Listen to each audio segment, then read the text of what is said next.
Bruce Pascoe covers Arizona basketball for the Arizona Daily Star and Tucson.com, and he joins us now.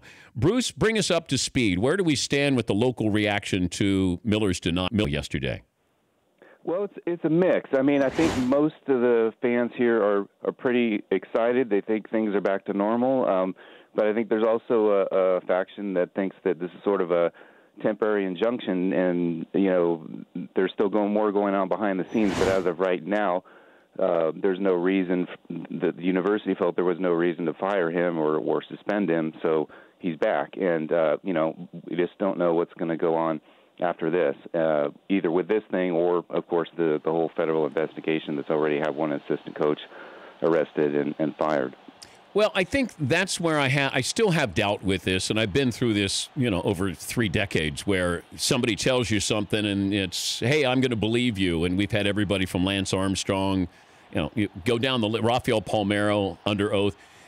You're never quite sure, but it feels like there's still smoke going on somewhere. There's a fire maybe in the program, and I don't know if Sean Miller's attached to it. There's no head coach that I can remember ever hearing who would be involved in the direct payment to a player. It doesn't make any sense whatsoever, Bruce. Right? Right. Well, we were surprised. I mean, I think there's a surprise about that if that happened.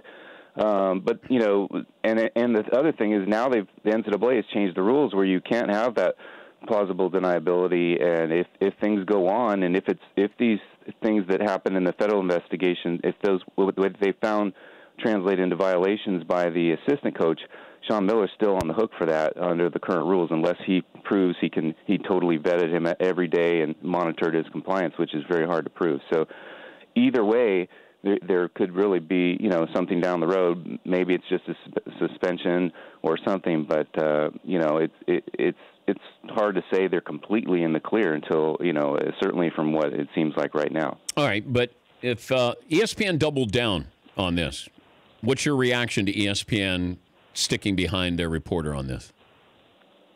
Well, it's not our story, and every indication is if they are doing that, and they've done it not in a number of ways. They've changed I think the only thing that they've admitted was off was the timeline a little bit on when this call actually happened, and if it was a phone call about DeAndre Ayton, the timeline of 2017 is a little bit odd because DeAndre Ayton committed in September 2016.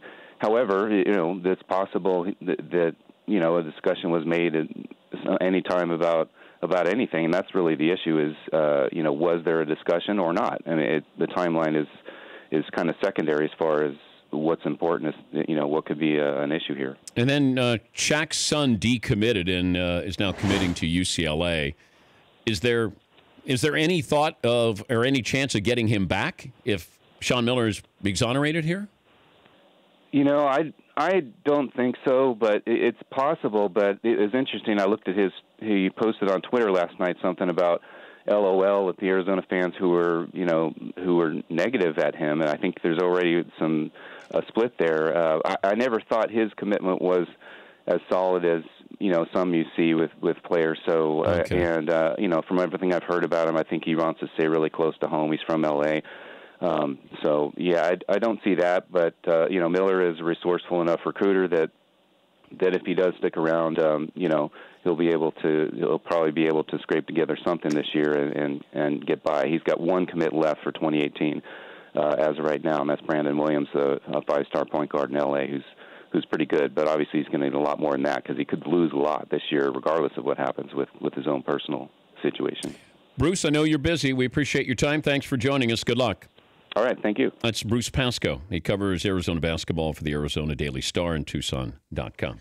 For more Dan Patrick Show, tune to Audience Channel 239 on DirecTV or download the Dan Patrick Show app.